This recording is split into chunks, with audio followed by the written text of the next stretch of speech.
Why, hello, everybody, and welcome to the Truly Odd podcast where we bring you the latest in game news and movie news. I am your host, Joe Garcia, so grab your controllers, get your popcorn, and let's go ahead and dive right on in, shall we?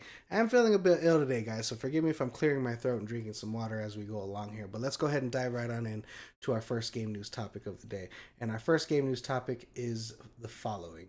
It looks like Activision is setting up a war against PC cheaters ahead of the Black Ops 7 launch.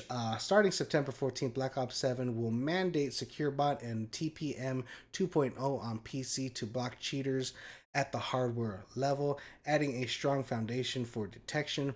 Activision has shut down multiple cheating providers in 2025, including Phantom Overlay, and continues investing millions to combat cheating sellers and networks. Players flagged of suspicious behavior will receive in-game notifications about limited matchmaking, improving clarity around enforcement actions. So I think this is good news that studios are really cracking down on cheating. I recently Battlefield 6 open beta had some anti-cheat things in there, and it was doing pretty well. While there were things that got through the cracks, I think this is another good first step. It is a bit weird, having to install these security things to look at things at the hardware level, because I know a lot of people are suspicious about being monitored and things of that sort. So it's very curious how they're going to work their way around that privacy things of that sort. I'm sure that that'll be all worked out on the back end there, but it's just very sad that we have to go through this and have things have to be this way. A lot of people tend to cheat in games like this, especially battle royales and stuff like that. And I don't understand why. Personally, I personally just enjoy playing the games as it is, and it makes games difficult to play, and it also makes players like me who play on PS5 kind of block. What is it called? Where a crossplay things where we just play with PS5 players, so that way I know it's mostly skill based kills and not people just cheating up their asses. But let me know what you guys think. Is this an exciting step for you moving forward to see such anti cheat things take place? Or were you kind of sad that they have to go this far for things? Let me know what you guys think in the comments down below. Let's go ahead and move over to our next game news title of the day. And our next game news title, anyways, and our next game news is as follows. It looks like Hellraiser Revival devs promise to push its M rating as far as it can, which I think sounds absolutely phenomenal. I think that'd be great to go. Just based off the imagery here, a lot of the like look at this one, like the fact that you're gonna have a game with visuals like this and just phenomenal, especially within that kind of world of the Hellraiser franchise. If you guys don't know it, highly recommend you guys check it out. Forgive me, guys. I'm gonna go ahead and let this play as I read to you guys more details from this article after we skip this thing here. Okay, let's go ahead and take a look. Um, Boss Team Games and Saber Interactive plan to take Hellraiser Revival as far as M rating guidelines allow, embracing graphical body horror, nudity, and physical torment. Baker, I believe Baker was the original creator of Hellraiser, if I'm not mistaken. But anyways, Baker is closely collaborating with the dev team to ensure authenticity, offering direct feedback on character behavior and lore accuracy. The original Pinhead actor reprises his role, adding legacy and weight to the first person survival horror game, which will be launching on PS5, Xbox Series X and S, and PC. I think it's phenomenal that the original actor for the Pinhead, which who you can see here now in this video, good timing, is going to be reprising his role. I think that's so cool. I had no idea that that was happening, so I just think that just really does bring a lot of nostalgia to it, and I think that's going to be very fun for players and fans of the franchise to see him return in this role, and hopefully we get to see a lot of him. I know in the movies we don't get to see much, at least from my recollection. I haven't seen the movies in years, but what do you guys think? Are you guys excited to see Hellraiser get so in depth that they're going to be pushing the M rating as far as they can? I'm sure they'll have to scale back at certain points when they get reviews from the grading systems. But let me know what you guys think in the comments down below. I think this is exciting. I've recently gotten to horror games because of Resident Evil, so a game like this coming out is just perfect timing for me, and I can't wait to see what they come up with and how graphical and horrifying it might be. Let me know what you guys think. Let's go ahead and move on to our next game news topic of the day. And this one's a little weird because we talked about it the other day, and I'll explain why it's weird after we read a bit. But Square Enix already knows when it plans to release the Final Fantasy VII Part 3. That's basically the headline, and that's what people have been talking about, and I don't know why, but we'll go ahead and take a look here. Director Toshiro Naro, forgive me for pronouncing that wrong, confirms that Square Enix has already set a launch window for Final Fantasy VII Remake Part 3, though it remains undisclosed to the public. Both Naru and voice actor Cody Christian suggest the game is further along than expected, fueling speculation of a 2027 or 2028 release. Following the success of Final Fantasy VII Rebirth in 2024, fans are eager for hold on, wait for the trilogy's conclusion, with rumors of additional Final Fantasy VII content and even a movie adaptation in the future. I don't know why they would start with seven. Again, I don't play Final Fantasy, so mind you, I'm not sure how the story goes. But if you start with Final Fantasy VII for a movie, that makes no sense to me, at least in my head. But let's go ahead and break this down a little further. And the reason I found this article and this headline weird is because every game knows its launch window. Every game. Even at the start of development, when you're developing a game, you have an ideal window of when you want to release. If I started developing a game right now at the end of 2025, depending on the scope and the expectations and all that stuff, I'm like, okay, we're looking to launch in late 2027, holiday 2027. And then as development goes on and you see how far you go along with the game, as investors continue through, as the process continues, so on and so forth, then okay, it looks like we're going to need to delay it till 2028. And mind you, this is before you even announce release dates to the public. So when a release date is announced to a public, the game's at a certain point where they're pretty confident they're going to meet that expectation window. But as you get closer, when bugs and crashes and things go along, that's when games get pushed for further dates and stuff like that. So that's where it all depends on where we're going to development. So of course they know when their release window is going to be. So I'm just curious. I guess it's just the excitement that it might be in 2027 for people. I just don't understand why this is even a thing. But I felt like it was important to talk about just in case any of you are interested. Let me know what you guys think in the comments down below. Are you excited to see that the game's probably further along than you expected? And are you hoping to get it soon? Let me know what you guys think. Let's go ahead and move on to our next game news topic of the day. And our next game news topic is about Battlefield 6 Battle Royale mode. Let's go ahead and take a look here.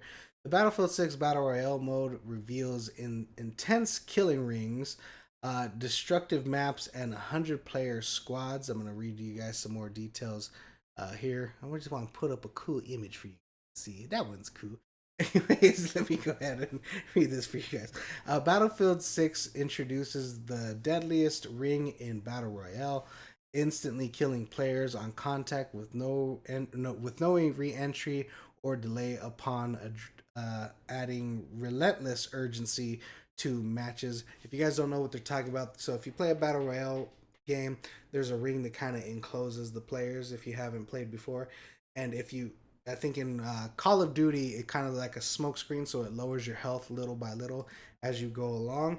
Whereas this one, if you touch it or go out it, it's just going to kill you instantly, which I think will probably be pretty interesting for them to introduce into a game like this. I think that'd be pretty cool. But let's go ahead and continue here.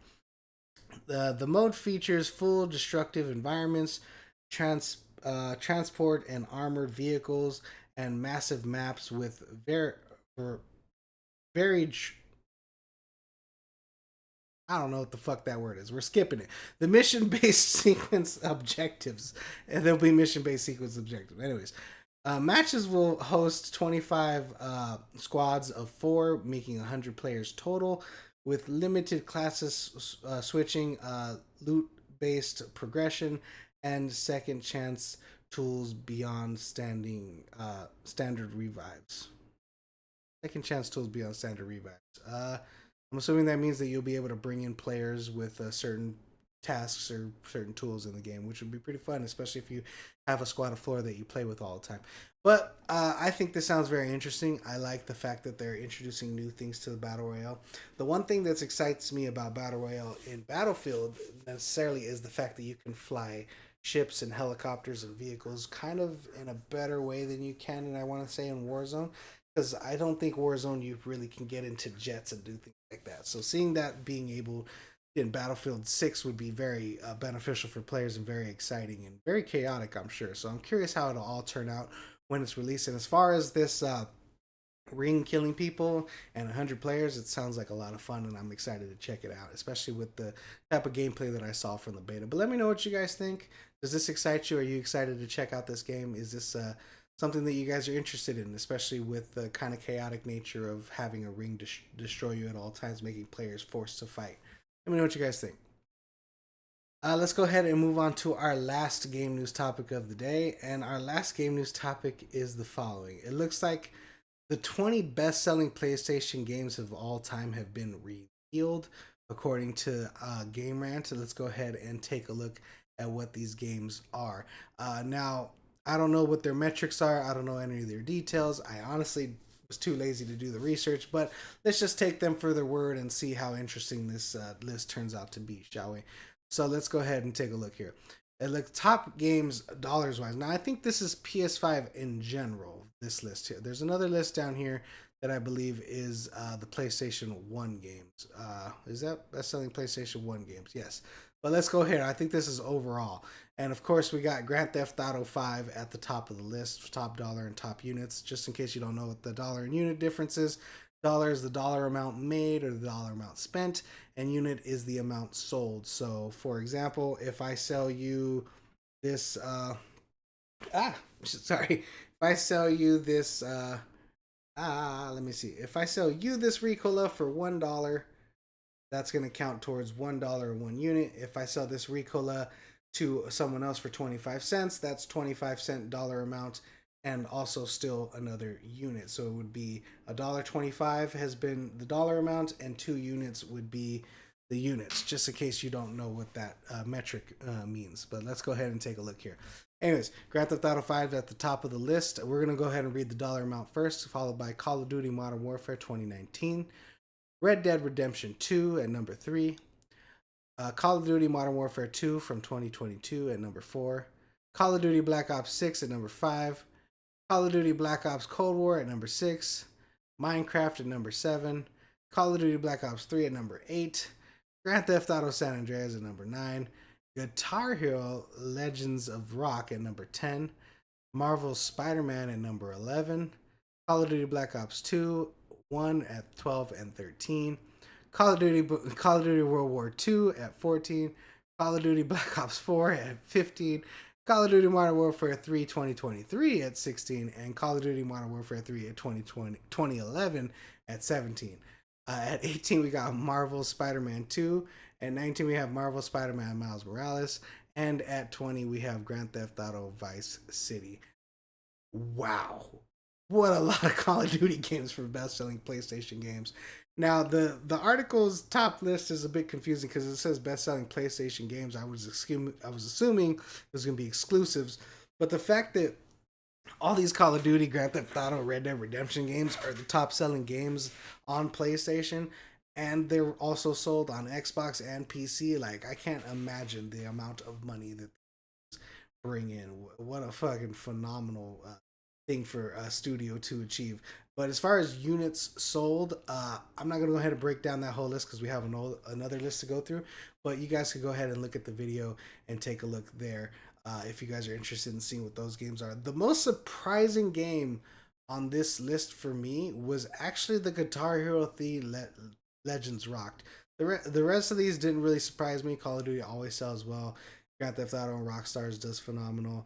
The Spider-Man games were definitely up there as far as like money wise. But yeah, the Guitar Hero one's the one that surprises me. And I actually thought Minecraft would be a little higher, if I'm being honest. But let's go ahead and take a look at the PlayStation 1 games. This one we're going to still look at the dollar amounts because it's a little bit interesting. Let's go ahead and take a look here. So the top 20 best-selling PlayStation 1 games in the United States are as follows. Gran Turismo is at number 1. Final Fantasy VII is at number 2. Gran Turismo 2 is at number 3.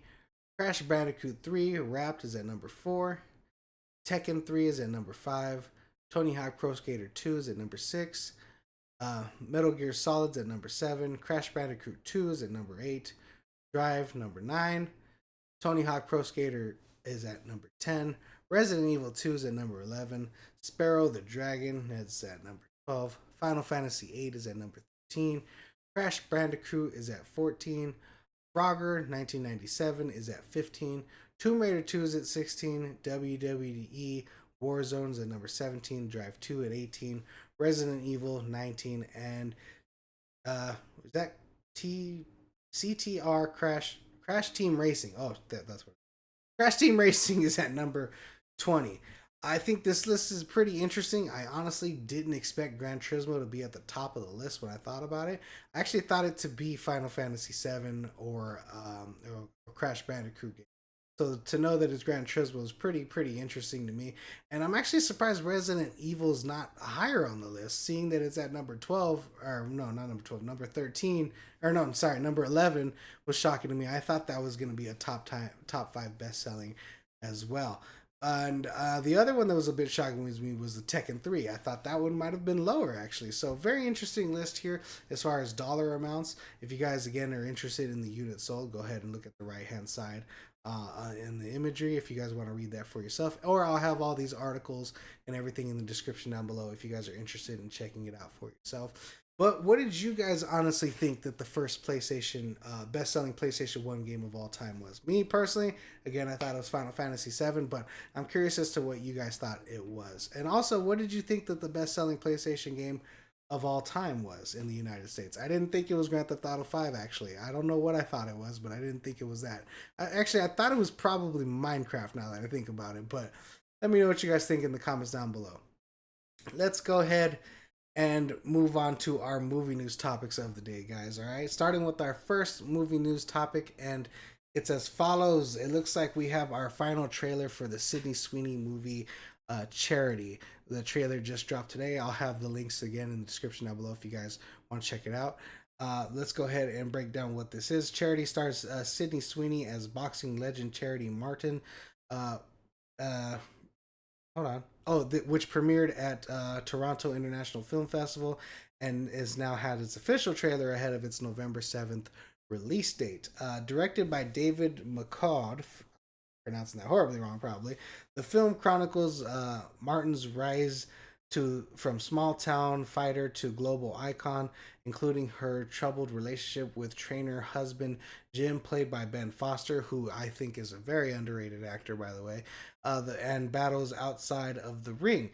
Sydney Sweeney gained about 30 pounds and trained intensely with boxing coaches to achieve the body and embrace Martin's character, calling the experience empowering. That's pretty cool. I thought this trailer was pretty good. I thought it was very decent, and honestly, it wasn't what I was expecting. When I first heard about this movie, for some reason, I was expecting like a Rocky kind of story or something of that sort, just focused on a woman boxer. I wasn't expecting the dramatic aspect of her dealing with her abusive husband, played by Ben Foster. So that was an interesting part. So it's more of a drama than it is a boxing movie necessarily. It's just a biopic about what happened in her life. And honestly, I think Ben Foster looks phenomenal in this. His acting is really good. I've liked him in almost every role I've seen him in. I truly feel he's very underrated in this industry. But let me know what you guys thought of this trailer. Did it interest you? Are you excited to see Sydney Sweeney bring out a dramatic performance? Let me know what you guys think.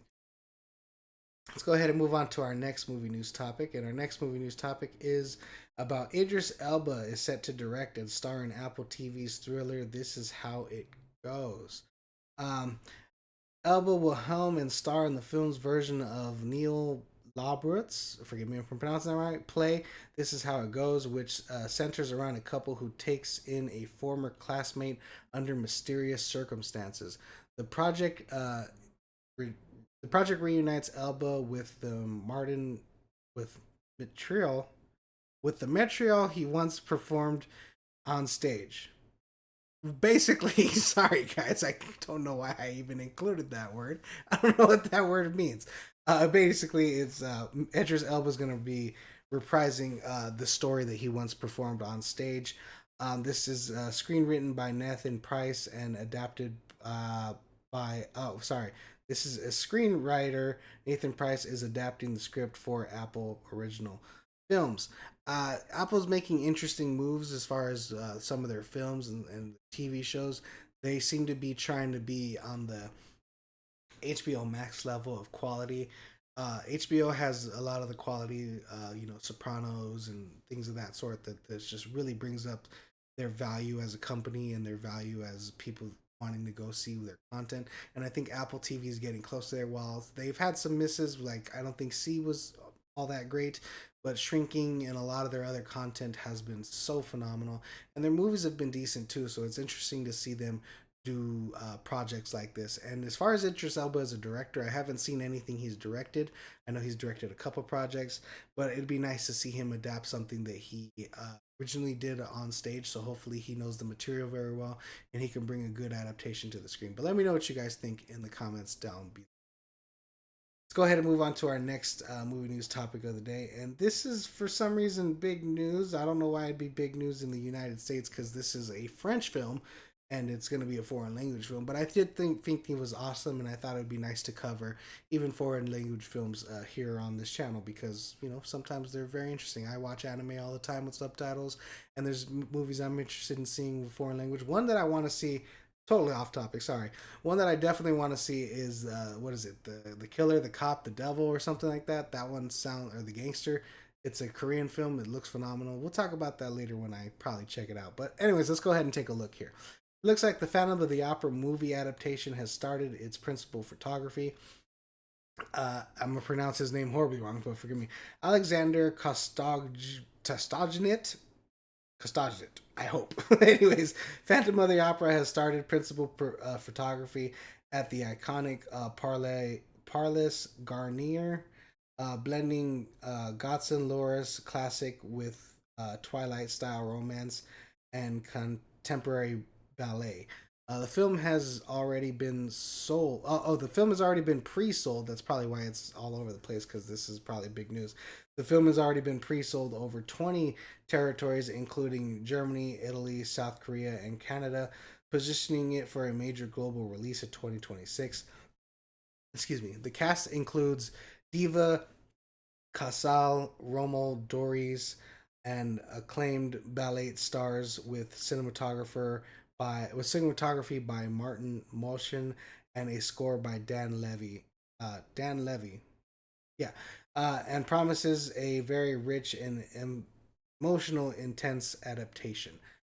So if you guys are fan of the opera, this might be something that interests you. Personally, I'm not a big fan of French films, and it's nothing against the French or anything like that. They just haven't really tapped me, and it's hard for me to really get into movies from there for some reason. I don't know what it is about it, but it just doesn't capture me. Maybe it's different cultures and stuff like that that I can't really relate to. But let me know what you guys think. Are you excited for a new adaptation of Phantom of the Opera from French filmmaker Alex? What was his name again? Alexander. I'm just gonna say that name. I'm not gonna say the rest. Let's go ahead and move on to our next movie news topics of the day. And our next movie news topic is Netflix BioShock adaptation finally gets a major update from director Francis Lawrence. Let's go ahead and take a look here. I think this is a great time to do an adaptation of this story, but let's go ahead and take a look at some of these details from this article. Producer Roy Lee confirms the film will be adapting the 2007 BioShock title, focusing on the underwater dystopia of Rapture and its moral complex narrative. Francis Lawrence, director of Hunger Games and The Long Walk, remains attached to direct once his current project wraps. The writer with the script undergoing revision due to Netflix internal changes. Netflix's new hold on one second. The Netflix's new regime reduced the budget, promoting a shift towards a more personal story rather than a grand spectacle, echoing the same success of The Last of Us. So essentially, they're lowering the budget of the film because it was too damn expensive. And knowing what this story is and knowing what this game is, you kind of need an expensive budget to accomplish something like this. So I'm assuming it's weird hearing Netflix finally have budget restraints when it comes to a film because they've been spending money and throwing money back and forward and movies like it's crazy.